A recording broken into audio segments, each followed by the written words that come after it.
चलिए, आज हम लोग एक एक महत्वपूर्ण चैप्टर स्टार्ट करें मैथ का, जो हम लोग का 1.3 चैप्टर है, उसको हम लोग आज स्टार्ट करेंगे और पढ़ेंगे क्या कि सिद्ध कीजिए कि रूट 5 एक अपर में संख्या है। ये सवाल फिक्स है कि परीक्षा में आप लोग को आ जाएगा, ठीक है। फिक्स रहता है कि ये 10th क्लास का जो मैथ रहता है उसमें ये सवाल बहुत फिक्स रहता है कि एवे करता है। तो इसलिए हम इसको आज हम लोग अच्छी तरीके से सीखेंगे बनाने के लिए। क्या क्वेश्चन क्या है कि सिद्ध कीजिए कि रूट 5 एक अपर में संख्या है। देखिए यहाँ पर क्या करेंगे, सबसे पहले यहाँ पर रूट 5 एक अपर में संख्या लिखा हुआ है, तो सबसे पहले क्या करेंगे कि अगर मान लेते हैं, इसको हम उल्टा मानेंगे, लिखेंगे कि माना कि रूट 5 एक परमेय संख्या है। क्या है? परमेय संख्या है, ठीक है। पहले ऐसे लिख लेंगे, जिसमें P और Q दो पूर्णांक है। क्या है? दो पूर्णांक है, ठीक है। P और Q दो पूर्णांक है तथा Q equal to not zero. मतलब क्या लिखे कि माना कि रूट 5 एक परमेय संख्या मानी परमेय संख्या है, जिसमें P और Q दो पूर्णांक है और Q इक्वल टू नॉट मतलब जीरो, मतलब Q का मान जीरो नहीं होना चाहिए। तो हम लोग दो पूर्णांक माने P और Q का, ठीक है। और तो यहाँ लिख लेंगे हम लोग रूट 5 बराबर, जैसे P और Q दो पूर्णांक है तो P बट्टा Q लिख लिया, ठीक है। ऐसे कर लेंगे हम लोग सबसे पहले। अब यहाँ देखिए, इसको हम नीचा में एक है, इसके नीचे में क्या रहता है, नहीं कुछ रहता है, एक रहता है, ठीक है। अब इसको हम लोग गुना कर लेते हैं। क्या कर लेते हैं? गुना। तो रूट 5 और क्यू हो जाएगा बराबर क्या हो जाएगा? P, ठीक है। क्या हो जाएगा? P। थोड़ा इसको हम लोग सीधा कर लेते हैं, इधर P ले लेते हैं, इधर रूट 5 और क्यू। अब यहाँ देखिए, अब हम लोग को सिखाया गया होगा कि मतलब रूट को हटाने के लिए हम लोग क्या करते हैं, वर्ग करते हैं, स्क्वायर करते हैं। तो दोनों तरफ हम लोग क्या करेंगे, वर्ग करेंगे। तो यहाँ पर लिखेंगे दोनों तरफ वर्ग करने पर, दोनों तरफ वर्ग करने पर, ठीक है। जैसे P के भी हम लोग स्क्वायर करेंगे और रूट 5 है उसका Q का स्क्वायर कर लेंगे, ठीक है। यहाँ तो हो गया P का स्क्वायर का मतलब P का स्क्वायर हो जाएगा। रूट 5 से ये स्क्वायर से रूट हट गया, तो यहाँ पर कितना बच गया? 5 और Q का स्क्वायर हो जाएगा, ठीक है। यहाँ समझ आ गया। अब यहाँ हम लोग देख रहे हैं कि पी स्क्वायर बराबर 5 Q स्क्वायर लिखा है, ठीक है। इसका मतलब पी स्क्वायर इससे भी करता है, 5 से भी करता है, और जो पी जो है वो भी 5 Q से स्क्वायर से कटेगा। तो हम लिखेंगे यह दर्शाता है कि, ठीक है, कि पी स्क्वायर 5 द्वारा विभाज्य है, ठीक है। 5 द्वारा विभाज्य है, ठीक है। इसको हम लोग समीकरण 1 मान लेते हैं। तो आगे लिखेंगे, इसे पता चलता है कि, ठीक है, कि P 5 से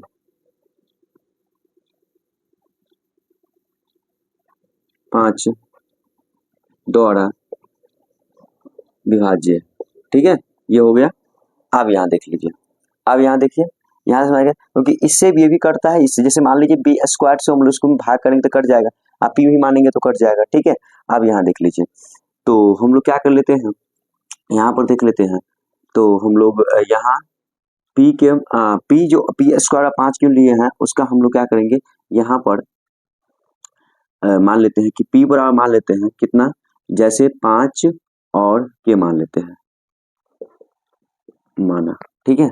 अब यहाँ देखिए P है यहाँ पर, तो हम लोग इसको कर लेंगे 5 के स्क्वायर बराबर इतना पर, यहाँ पर कितना हो जाएगा 5 क्यू स्क्वायर, यहाँ पर कितना आ जाएगा 25 के स्क्वायर बराबर कितना हो जाएगा 5 क्यू स्क्वायर। तो 5 से इसमें काटेंगे हम लोग, इसको काटेंगे, जैसे मान लीजिए 5 आ जाएगा ना इधर, ठीक है, इधर 5 से कट जाएगा, तो यहाँ पर हम लोग लेंगे 5 के स्क्वायर ओवर क्यू स्क्वायर। ये समीकरण 3 ले लेते हैं, ठीक है। समीकरण 3 ले लेते हैं इनको, या रुकिए, यहाँ समीकरण 2 ले लेते हैं, ठीक है। अब यहाँ पर आ गया। अब यहाँ पर हम लोग देखेंगे, यहाँ से देख लीजिए आप लोग, ठीक है। अब यहाँ देखेंगे हम लोग, तो क्या करेंगे, इधर लिखेंगे हम लोग कि यह दर्शाता है कि, ठीक है,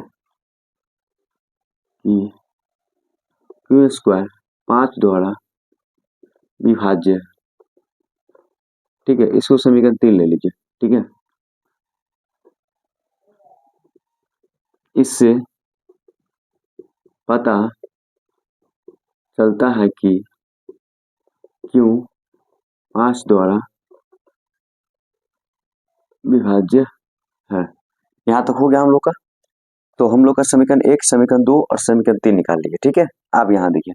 अब इसके बाद हम लोग को कुछ नहीं करना है। जैसे क्या करेंगे, लिख लेंगे, क्या लिखेंगे, अतः अतः समीकरण 1, 2 तथा 3, समीकरण 1 हम लोग का यहाँ है, समीकरण 2 यहाँ है और समीकरण हम लोग का 3 यहाँ है।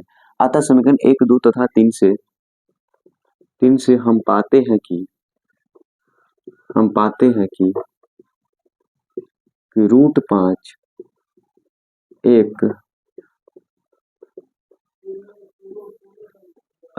एक अपरिमेय संख्या है। अपरिमेय संख्या है, अपरिमेय संख्या है, हमारे माने गए तथ्य का विरोधाभास है और हमारा मानना गलत है। ठीक है, यहाँ पे लिख लेंगे, सिद्ध हुआ। ठीक है, देखिए हो गया। तो मतलब हम लोग कैसे लिखे, सबसे पहले सवाल लिए थे कि यहाँ पर √5 एक अपरिमेय संख्या है, तो हम लोग लिख लिए कि माना कि √5 एक परिमेय संख्या है जिसमें p और q 2 पूर्णांक है और उसका मान इक्वल टू नॉट 0। तो √5 और क्या होगा, p बटा q हो जाएगा। कोना का गुना कर लिए, 5q स्क्वायर p हो जाएगा। तो p बराबर 5q, तो दोनों तरफ वर्क कर दी क्योंकि यहाँ पर रूट को हटाना था। तो p स्क्वायर 5q स्क्वायर, तो यहाँ पर स्क्वायर से ये रूट हट गया, 5 बच गया, q का स्क्वायर कर लिया। हम दर्शाता है कि p स्क्वायर 5 से विभाज्य है और हम लोग ये भी देख रहे हैं कि p भी 5 द्वारा विभाज्य है। ठीक है, तो इसका p का मान हम लोग मान लिए 5 बराबर p बराबर 5 के, तो 5 यहाँ पर लिखे, 5 के स्क्वायर बराबर कितना हुआ, 5q स्क्वायर। और यहाँ से 25 के स्क्वायर 5q स्क्वायर आया, तो 5 के स्क्वायर q स्क्वायर, तो वही लिखे हैं q स्क्वायर क्या हुआ, 5 द्वारा विभाज्य है और q जो है वो 5 द्वारा विभाज्य। अतः समीकरण हम लोग 1, 2 से हम पाते हैं कि √5 एक परमेय संख्या और हमारे माने गए तथ्य का विरोधाभास है और हमारा मानना गलत है। यहाँ तो देख लीजिए। ठीक है, ये आप लोग का पहला सवाल था, ये आप लोग का पहला सवाल था। ठीक है, इसका आप लोग क्या कीजिए, स्क्रीनशॉट ले लीजिए। अच्छा, आप लोग इसको पॉज करके रोक क्या कर लीजिएगा, उतार लीजिएगा। तो ठीक है, अब हम चलते हैं दूसरा सवाल पर। ठीक है, दूसरा सवाल पर चलते हैं, यहाँ देखिए। ठीक है, तो अब हम लोग चलेंगे इसका दूसरा सवाल। ठीक है, चलिए आगे बढ़ते हैं। तो दूसरा सवाल हम लोग का क्या कर रहा है वो देख लेते हैं। ठीक है, तो इसको हम लोग हटा देते हैं।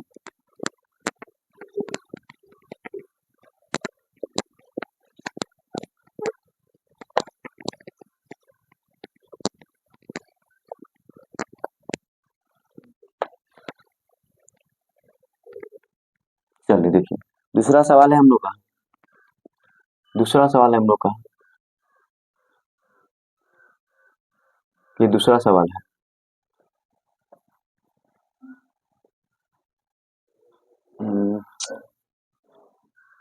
ये दूसरा सवाल है, 3 + 2 √5, ये सवाल है आप लोग का दूसरा सवाल। ठीक है, ये सवाल आप लोग का दूसरा सवाल है। ठीक है, देखिए इसमें भी यही करेंगे हम, इसको भी शुरू करेंगे कि √3 + 2 √5 एक है अपरिमेय संख्या है। तो इसमें भी जैसे आप लोग को सिखाए थे, क्या सिखाए थे, इसके मानेंगे, माना कि 3 + 2 √5 एक, ठीक है, परमेय संख्या है। ठीक है, क्या लिखेंगे, परमेय संख्या है। ठीक है, 3 + 2 √5 परमेय संख्या है जिसमें p और q दो पूर्णांक है। ठीक है, p और q के दो पूर्णांक हम मान लिए। ठीक है, और एवं q = नॉट बराबर 0। ठीक है, मतलब q का मान 0 नहीं चाहिए। अब यहाँ देख लीजिए, 3 + 2 √5 ऐसे और p बट्टा ये q, हम लोग दो पूर्णांक मान लिए। अब यहाँ देख लीजिए क्या करना है आप लोग को। देखिए जैसे आप लोग ये माने इसके पीछे कुछ नहीं प्लस है, इसके पीछे प्लस है, ठीक है। तो हम लोग पहले सबसे पहले 2√5 को इधर रहने देते हैं, ठीक है। और ये 3 को ना इस +3 को उधर ले जाने देते हैं। तो क्या हो जाएगा P/Q और माइनस में क्या हो जाएगा 3 हो जाएगा। हो गया ना, समझे। आप देखिए आप क्या करेंगे, अब यहाँ ये गुना में है, 2 गुने √5 लिखा हुआ है। तो इसको हम लोग नीचे ले आ सकते हैं, जैसे कैसे देखिए यहाँ पर √5 है, ठीक है। √5 बराबर √5 बराबर, ठीक है। यहाँ देख लीजिए जैसे 1 ये हम लोग का 2 कर सकते हैं, ठीक है। तो इसमें क्या होगा कि P/Q और माइनस में 3 हो जाएगा। मतलब इसको आप लोग जैसे हम समझाते हैं, जैसे मान लीजिए कि 3x लिखा रहता है और ये 6 रहता है, ये गुना में तो कैसे करते हैं, x बराबर 6 अब बट्टा में 3 कर देते हैं तो इसको काट लेते हैं ना। तो इसी प्रकार √5 को रहने दिए, दू जो था इसको नीचे में ले लेंगे। तो इसका मतलब क्या हो गया हम लोग का कि √5 बराबर इसको कर लेंगे P/बट्टा में 2Q और माइनस में 3 आ जाएगा। इसको और आप आगे बढ़ना है तो बढ़ सकते हैं हम लोग, ठीक है। आगे बढ़ना होगा तो हम लोग बढ़ सकते हैं, नहीं तो ऐसे ही रहना है तो इसको हम लोग रहने देते हैं। तो यहाँ पर लिख लेंगे, यहाँ पर लिख लेंगे P और Q 2 पूर्णांक है, ठीक है। P और Q 2 पूर्णांक है, ठीक है। और यहाँ पे लिख लेंगे P/2Q और माइनस में 3, ठीक है, एक परमेय संख्या है। क्या है, परमेय संख्या है, ठीक है। P/2Q माइनस में 3 ये क्या है, परमेय संख्या है। जैसे मान लेते हैं इसको हम लोग समीकरण 1, ठीक है। इसको मान लेते हैं समीकरण 1, ठीक है। और इसको मान लेते हैं हम लोग समीकरण 2, ठीक है। अब ये इसमें इतना ही रहने दीजिए कि क्या, ठीक है। इसे आगे हम लोग नहीं बढ़ा सकते हैं। तो इसमें लिखेंगे हम लोग क्या, अतः समीकरण 1 तथा 2 से हम पाते हैं कि, ठीक है, हम पाते हैं कि उसमें लिखे थे तो इसी प्रकार लिखेंगे। अतः समीकरण 1 और 2 से हम पाते हैं कि, ठीक है, कि 3 + में 2√5 एक अपरमेय संख्या है। क्या है, अपरमेय संख्या है, ठीक है। अपरमेय संख्या है हमारे माने गए तथ्य का विरोधाभास है, ठीक है। और हमारा मानना गलत है, ठीक है, सिद्ध हुआ। ये सवाल आप लोग का हो चुका है, ठीक है। ये आप लोग का हो चुका है। देखिए बहुत आसान सवाल है, परीक्षा में बहुत आप पूछते हैं ये सवाल सब। देखिए क्या कि ये सवाल दिया था हम लोग को, यहाँ पर 3 + √5 मतलब उल्टा मान लिए, यहाँ अपरमेय संख्या लेगा तो यहाँ पर लिख लेंगे परमेय संख्या है, जिसमें P और Q 2 पूर्णांक है और Q का मान 0 नहीं होना चाहिए। 3 + में 2√5 बराबर P/Q है। तो इसको हम लोग क्या किए कि 2√5 है ना, इधर इसको ले आने, और ये प्लस में 2 है तो उसको, प्लस में 3 है तो उसको हम उधर ले आने।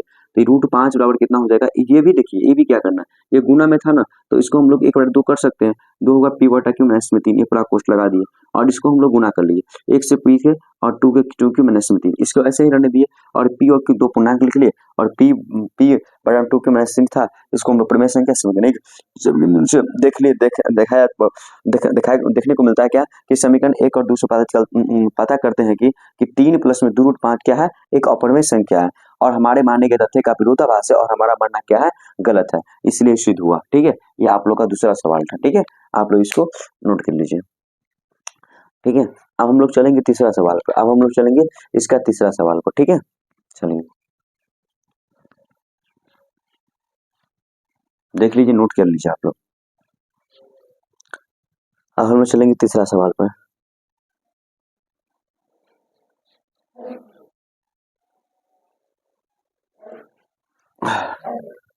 ठीक है, यहाँ तक हो गया।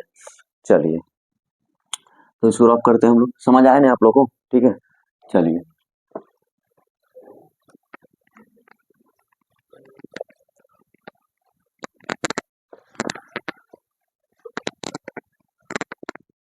अब हम लोग तीसरा का पहला सवाल करेंगे। इसमें सवाल सब है, 2 सवाल तो हम लोग पढ़ लिए, पहला भी पढ़ लिए और दूसरा पढ़ लिए। जैसे हम रूट 5 को सिद्ध किए थे ना, उसी प्रकार आप लोग रूट 2 को सिद्ध कर सकते हैं, रूट 3 को सिद्ध कर सकते हैं, ठीक है। इसी प्रकार से परीक्षा में रूट 3 भी आया, ठीक है।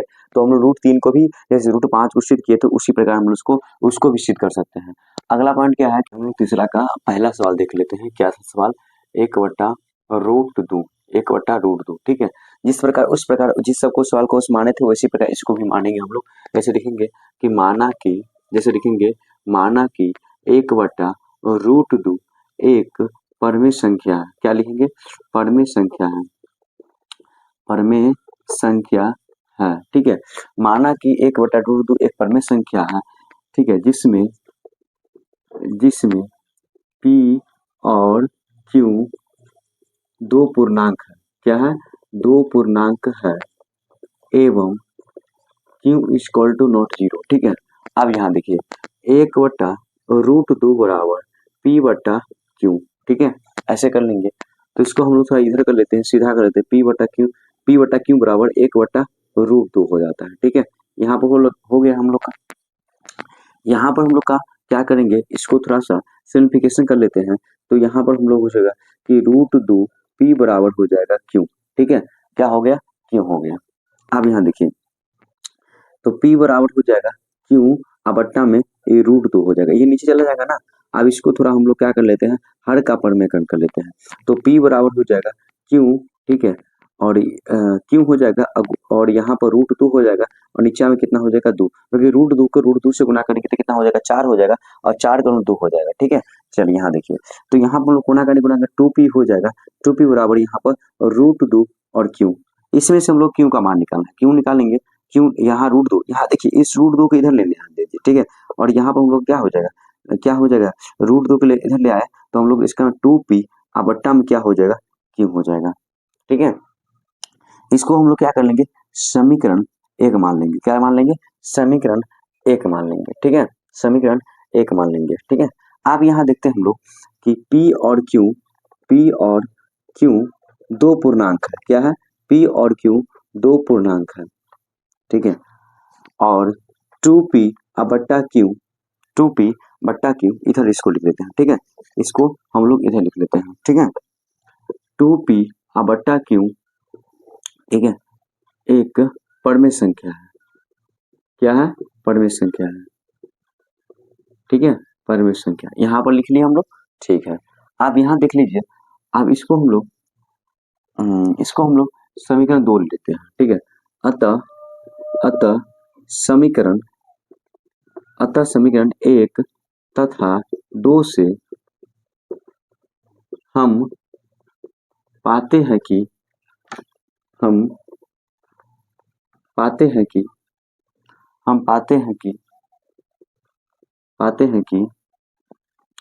कि 1/√2 एक अपरमेय संख्या है।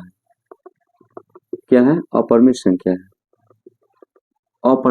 है, ठीक है। यहाँ तक हो गया, अपरमेय संख्या है, यहाँ तक हो चुका है। और हमारे माने गए तथ्य का विरोधाभास है और हमारा मानना गलत है, सिद्ध हुआ। सब सवाल में ऐसे ही कर रहे थे, जो पिछला सवाल भी ऐसे पढ़े थे, इस साल को भी ऐसे पढ़े और आगे वाला सवाल जो होगा इसी प्रकार से पढ़ेंगे, ठीक है। सर देख लीजिए, नोट कर लीजिए सवाल को, ठीक है। चलिए, ठीक है ना, आगे हम लोग बढ़ेंगे सवाल से।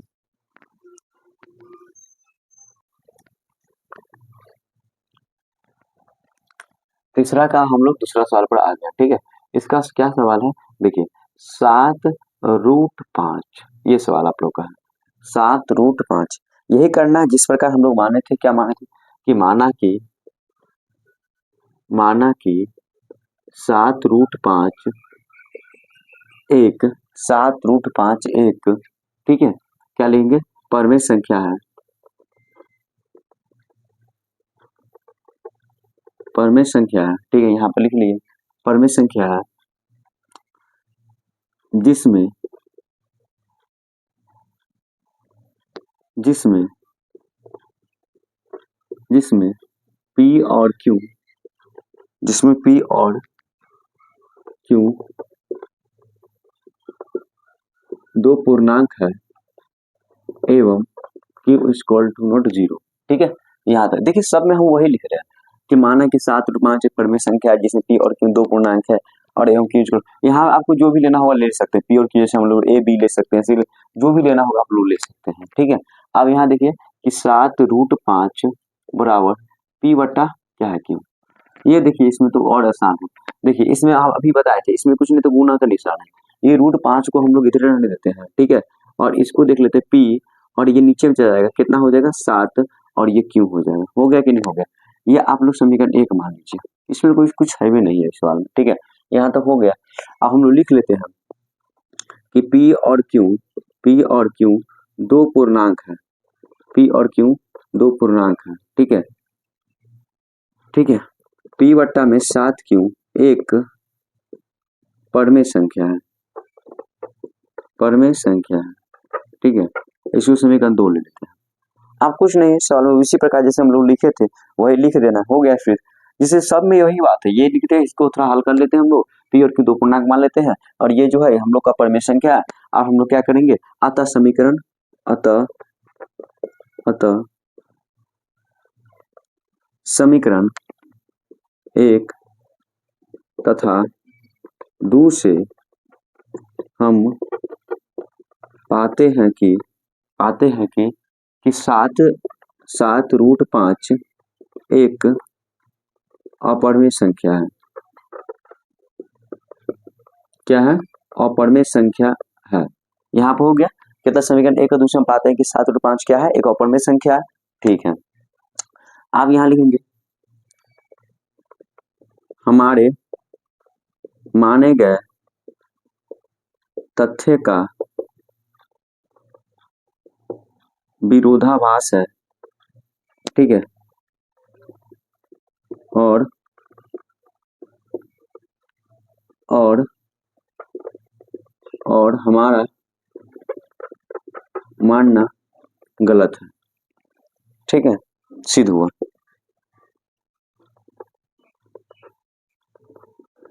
सिद्ध हुआ। ठीक है, ये हो गया। क्या कर ली कि 7√5 एक परमेय संख्या मान लिए जिसमें P और Q दो पूर्णांक है और Q का मान इक्वल नॉट जीरो। 7√5 P बटा Q बोले, और √5 के यहाँ आप कर लिए, P बटा 7 क्यों हो गया, P और Q दो पूर्णांक है, ये भी होगा।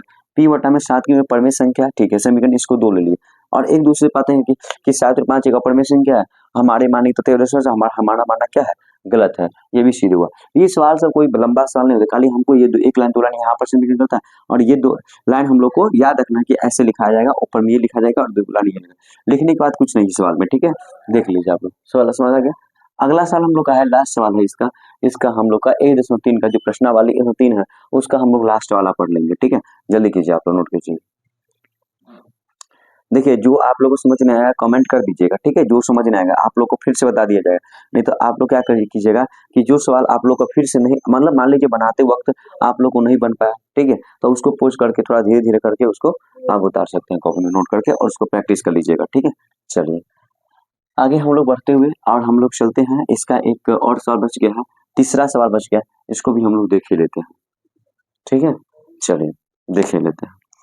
तो एक सवाल हम लोग का और है, इसको भी देख लेते हैं। देखिए,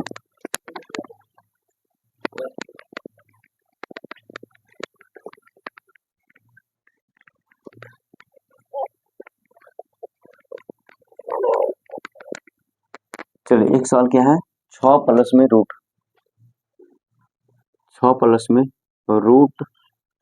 2। ठीक है, ये आप लोग का सवाल है। ठीक है, अब इस सवाल का हम लोग थोड़ा सा देख लेते हैं। ठीक है, देखिए यहाँ देखिए क्या करेंगे। सबसे पहले हम लोग लिखेंगे कि माना कि 6 प्लस में √2, ठीक है, एक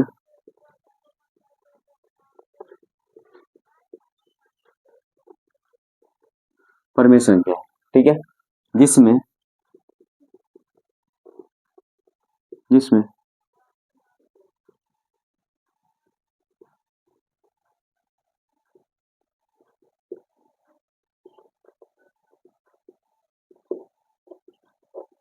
ठीक है, यहाँ तक हम लोग सब में यही लिखना पड़ना होता है।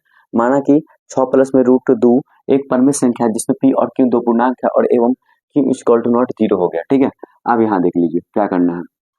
देखिए 6 प्लस में रूट 2 बराबर p बट्टा q। ठीक है, अब यहाँ में रूट 2 है तो यहाँ पर रूट 2 हो जाएगा और यहाँ पर क्या है p बट्टा q और माइनस में क्या हो जाएगा 6 हो जाएगा। ठीक है, यहाँ पर कर सकते हैं, एक लाइन और आगे बढ़ाना तो बढ़ा सकते हैं। देखिए रूट 2 बराबर p, ठीक है, और p इसका हम लोग जैसे क्या करते हैं बटा जोड़ करते हैं ना, घटाव करते हैं ना, उसी प्रकार कर लेंगे p माइनस यहाँ पर q का p q का एक लघुत्तम हो जाएगा q हो जाएगा और यहाँ पर हम लोग 6 q हो गया। ठीक है, ये कर सकते हैं कि ना। तो इसको हम लोग क्या कर लेंगे, समीकरण 1 मान लेंगे। ठीक है, समीकरण 1 मान लेंगे। यहाँ पर हम लोग लिख लेंगे कि p और q दो पूर्णांक है। ठीक है, अब यहाँ देखिए और p माइनस में 6q बट्टा में q क्या है कि एक परमेय संख्या है। ये समीकरण दूसरा हो गया। ठीक है, ये दूसरा हो गया। अब देखिए अब आगे क्या करना है, और जिस प्रकार हम लिख रहे थे अतः समीकरण 1 तथा 2 से हम पाते हैं कि 6 प्लस में रूट 2 एक अपरिमेय संख्या है। क्या है, अपरिमेय संख्या है। ठीक है, अपरिमेय संख्या है। हमारे माने गए तथ्य का विरोधाभास है। ठीक है, और हमारा मानना गलत है, सिद्ध हुआ। ठीक है, देखिए ये आप लोग का सवाल था। तीसरा सवाल भी हो गया है हम लोग का। 6 प्लस में रूट 2 था तो माना कि हम लोग इस सब में जैसे कर रहे थे परमेय संख्या मान लें जिसमें p और q दो पूर्णांक है, q इक्वल टू नॉट 0 हो जाए। 6 प्लस में रूट 2 p बट्टा q हो गया। ये रूट 2 का रूट 2 रख दीजिए, इसको प्लस में था उधर की जगह साइन चेंज हो जाता है, माइनस हो गया। और इसको हम लोग जैसे घटाव किए थे ना उसे, जैसे q एक का लगभग q हो जाएगा तो q से q कट जाएगा तो p बच जाएगा।